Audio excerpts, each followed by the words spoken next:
नमस्कार, मैं सुबोध मंडल आज आप लोगों के सामने इतिहास के काल विभाजन की दृष्टियों पर चर्चा करने के लिए उपस्थित हुआ। आपने देखा होगा कि आचार्य रामचंद्र शुक्ल ने हिंदी साहित्य के प्रारंभिक काल को आदि काल कहा है और फिर आदि काल को उन्होंने वीर गाथा काल कहा है। फिर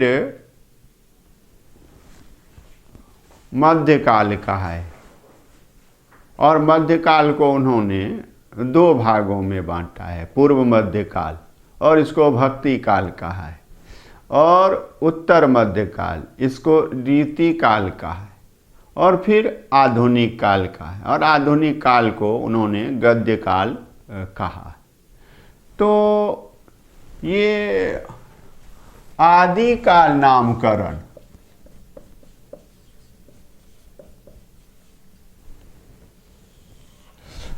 और फिर वीर गाथा काल नामकरण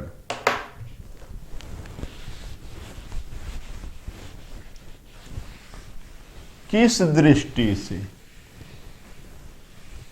यदि आप किसी अंतर्विक्षा में सम्मिलित हुए हैं और वहाँ यह पूछ दिया जाता है कि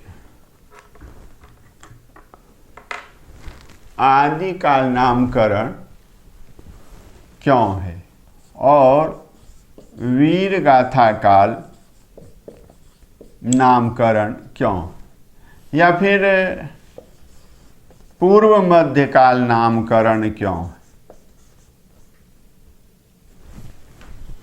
पूर्व मध्यकाल नामकरण क्यों है? उत्तर मध्यकाल नामकरण क्यों है? या आधुनिक काल नामकरण क्यों है? फिर इसी को भक्ति काल किस दृष्टि से कहा जा रहा है, कहा गया, और उत्तर मध्यकाल को रीति काल किस दृष्टि से कहा जा रहा है, और आधुनिक काल को गद्य काल किस दृष्टि से कहा जा रहा है, यह प्रश्न उपस्थित होता है। और तो यह देखना है, चाहे इतिहास कोई भी हो, साहित्य का इतिहास हो, भाषा का इतिहास हो, राजनीतिक इतिहास हो, सामाजिक इतिहास हो, आर्थिक इतिहास हो अथवा सांस्कृतिक इतिहास, तो ये सब काल विभाजन के वर्गीकृत रूप हमें देखने को मिलते, यह ध्यान में रखना। आदि काल तो वीर गाथा काल, पूर्व मध्यकाल भक्ति काल है, उत्तर मध्यकाल रीति काल है, आधुनिक काल गद्य काल। तो इसमें समझना यही है कि आदि काल नामकरण या पूर्व मध्यकाल नामकरण, उत्तर मध्यकाल नामकरण या आधुनिक काल नामकरण, यह इतिहास की दृष्टि से, इतिहास के काल विभाजन की दृष्टि से किया गया नामकरण। इतिहास में जो काल विभाजन की दृष्टियां हैं, इस आधार पर ये नामकरण है, ये काल विभाजन है। आदि काल है या पूर्व मध्यकाल है, उत्तर मध्यकाल है या आधुनिक काल, ये इतिहास की दृष्टि से काल विभाजन किया गया है और उसके नाम रखे गए हैं। लेकिन आदिकाल का वीरगाथा काल यह नामकरण जो है साहित्य की प्रवृत्ति की दृष्टि से किया गया है, साहित्यिक प्रवृत्ति की दृष्टि से किया है। ये समझिए, वीर गाथा काल नामकरण साहित्यिक प्रवृत्ति की दृष्टि से किया गया है, भक्ति काल नामकरण साहित्यिक प्रवृत्ति की दृष्टि से किया गया है, रीति काल नामकरण साहित्यिक प्रवृत्ति की दृष्टि से किया गया है, और गद्य काल का नामकरण जो ये गद्य काल नामकरण जो है साहित्यिक प्रवृत्ति की दृष्टि से किया गया है। किंतु आदिकाल नामकरण इतिहास की दृष्टि से, पूर्व मध्यकाल नामकरण इतिहास की दृष्टि से, उत्तर मध्यकाल नामकरण इतिहास की दृष्टि से, और आधुनिक काल नामकरण इतिहास की दृष्टि से किया गया।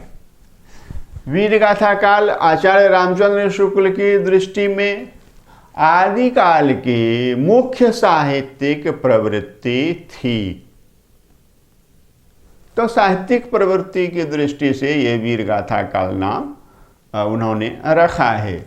उसी तरह से पूर्व मध्य काल में जो साहित्य की मुख्य प्रवृत्ति थी वह भक्ति परक थी, तो इसलिए पूर्व मध्य काल को भक्ति काल कहा गया है। उत्तर मध्य काल में साहित्य की प्रवृत्ति जो थी वह रीति परक थी, रीति उन्मुख थी, इसीलिए रीति काल नामकरण। और आधुनिक काल में गद्य का जो आविष्कार हुआ यह एक बहुत बड़ी घटना थी, महत्वपूर्ण घटना थी, इसीलिए उस समय की साहित्यिक प्रवृत्ति जो थी वह गद्य परक हो गई, गद्य उन्मुख हो गई, और बहुत ही क्रांतिकारी परिवर्तन हुए। गद्य के कारण युगांतरकारी प्रभाव जो है हमारे साहित्य में उपस्थित हुआ, इसलिए उन्होंने आधुनिक काल को आधुनिक काल नामकरण इतिहास की दृष्टि से और गद्य काल नामकरण उस समय की साहित्यिक प्रवृत्ति की दृष्टि से रखा है।